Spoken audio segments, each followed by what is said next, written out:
I think, a day on their website. So there's a lot of kind of use of her. And I think that her statement was great because she did release one on Instagram. Yeah, absolutely. Taylor Swift, like, she also released like a custom URL to register to vote. In 24 hours after she released that, 400,000 people visited that link. So her power to move people to actually do things is proven. Just like her power to draw people to spend thousands of dollars of tickets to show up at her concerts and pay for merch and all of that kind of thing. This conversation about how much should be obliged to speak about all these kinds of rumors. Like, there was a really interesting Instagram post by this podcaster and content creator called Matt Bernstein, and he posts as @MattXIV, and it was captioned "White Rituals of Civility Era." He wrote some really interesting captions about, people responding like, it just shows how we can disagree and still be friends. That's one of the kind of main threads of the discourse that showed when Britney and Taylor were hugging. And he goes on to say, I guess it depends. Are we disagreeing about where to get lunch, or are we disagreeing about human rights?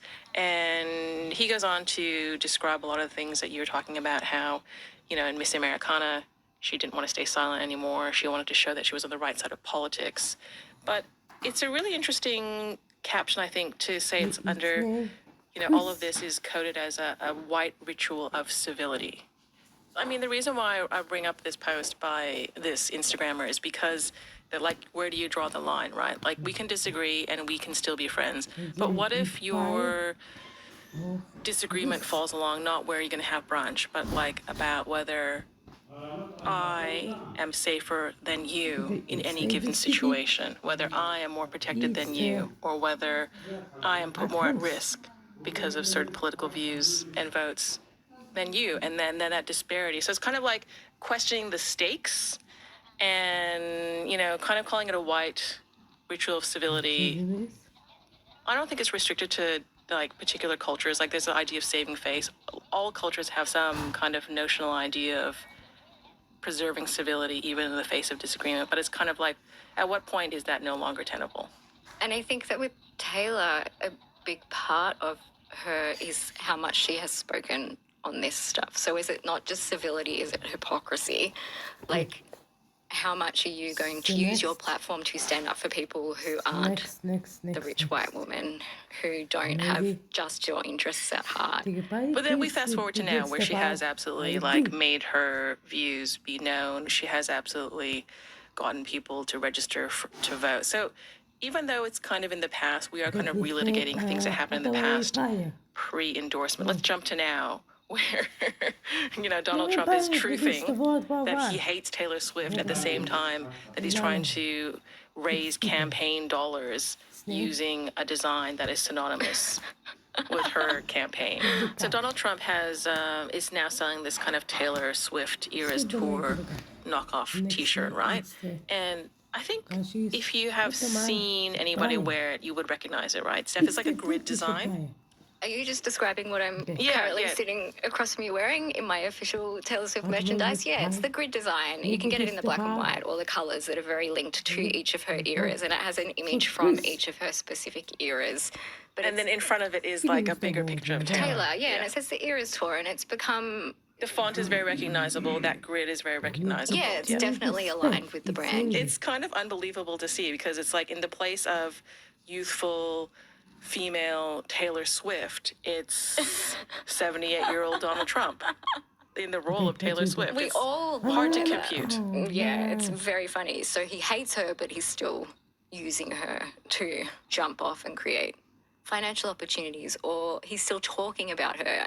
And who knows what's going to happen in the next 24 hours. I feel like the news cycle over there is really, really intense. But I do feel like she has been censored too much at this point. She has helped get them to register to vote, which was her point. She said, do your own research, but here's the link to register, and this is where my feelings are and where I stand on it.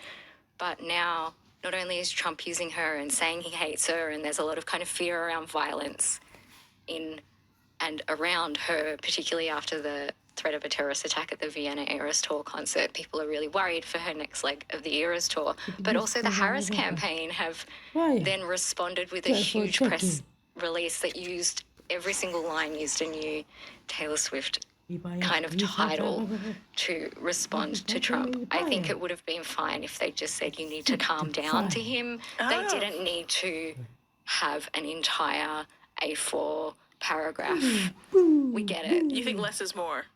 But in the game of politics, It you need to say a lot of things over and over and over again to even get people to pay attention to you once, which is the power of having someone like Taylor Swift come through and kind of use her huge megaphone to get people's attention. But I think it's also different from leaning into the Brat Summer that they were doing earlier, which is kind of trying to get a certain demographic and memifying the campaign to lean into things. And they've kind of let that go and they've gone towards Taylor. Charlie XCX is British. Like, her influence doesn't matter. That was kind of a memification. Now they're using a person who is a brand, but they're shaping the whole thing around that, and it becomes Donald Trump saying, I hate Taylor Swift, not I don't want to have a Brat Summer.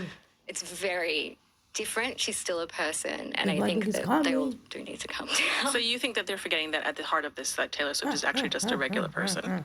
I don't think she's a regular person, but she is still a person, and I think she's also not beyond reproach. Do not get me wrong. I am a Swiftie, but I will criticize her, and I'm more than happy to.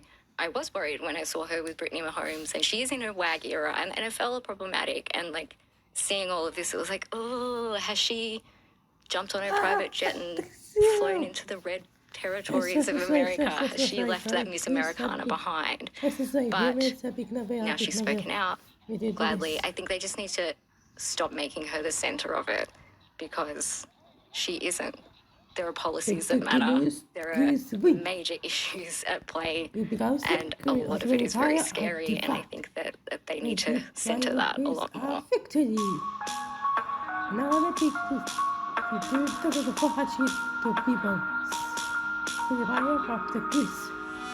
On Radio National, this is Stop Everything, the show that makes you smarter about pop culture. I'm Beverly Wang, and my guest critic is writer and podcast producer Steph Van Schilt. Okay, Steph, let's move on to another one of your specialty areas of pop culture interests. And when I say specialty area of pop culture interest, like, I want Stop Everything listeners to really understand what I mean when I say that you